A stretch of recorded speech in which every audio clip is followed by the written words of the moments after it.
for not only for our own, not only for our family, but to everyone around us.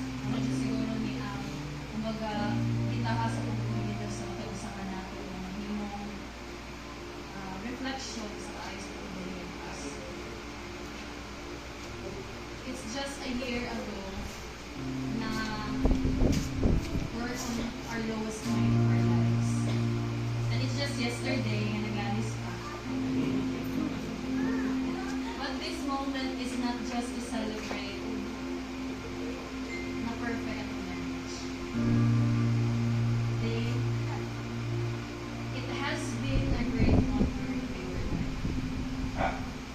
To be the one by your side in every season of our lives. Through the years, we have walked together through moments of joy and laughter, and also through seasons of trials and tears. Yet, through it all, we have continued to stand together. Today, as we stand before God and to the people around us na nagmahal na sa ibang Diyos dito sa natin, I come with a humble and grateful heart.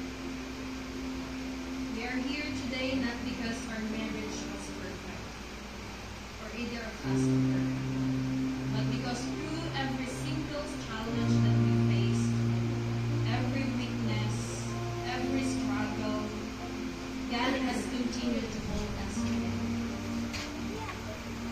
The Lord has seen every part of our journey, our joy and laughter, our trials and tears, our failures and our healing.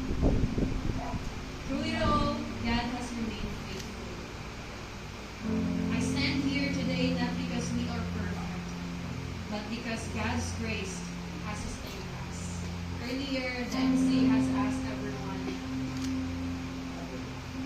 kung saan nagpabilin sa gugma. What makes us stay? And the answer, and my answer for that question is God's grace. Today, as we renew our vows to one another, we also renew our covenant with the Lord. To place Him again at the center of our marriage, to follow His ways, and to allow Him to lead our home. Over the years, I have learned this about marriage. A good marriage is not the absence of fights. A good marriage is that despite of thousands disagreements, and thousands of misunderstandings, and thousands of fights, thousands of mga thousands of prayers, we chose to be better for each other. And I really appreciate that we were doing that. And we chose to love each other again 1,000 times. Today I choose to forgive as Christ forgives, to love as Christ loves, and to remain as Christ remains faithful to us. I choose you again, not only as my husband, but as my partner in faith. You are my husband. The man I will continue to pray for, support for, and walk with. I promise with God's help to speak with gentleness and kindness, to listen with patience and understanding, to respect and honor you, to pray for you and stand beside you in every season, to be with you asa matamaad to, matantsapan, asa man party sa kalibutan, to stand beside you in every failure and every success, to be the first to rejoice in your every victories, and the first to cry with you in your pain.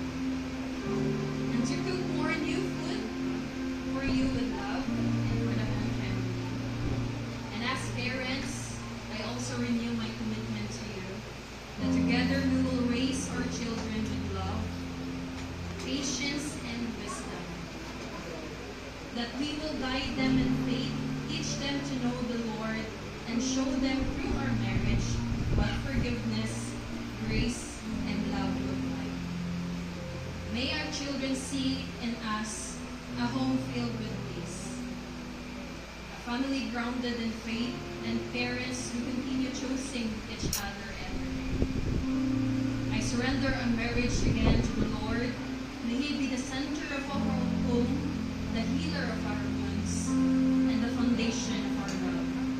I also humbly commit to continue growing, to become a better wife, a better mother, and a faithful servant of God. From this day forward, I pray our marriage will reflect Christ, full of grace, truth, humility, and peace.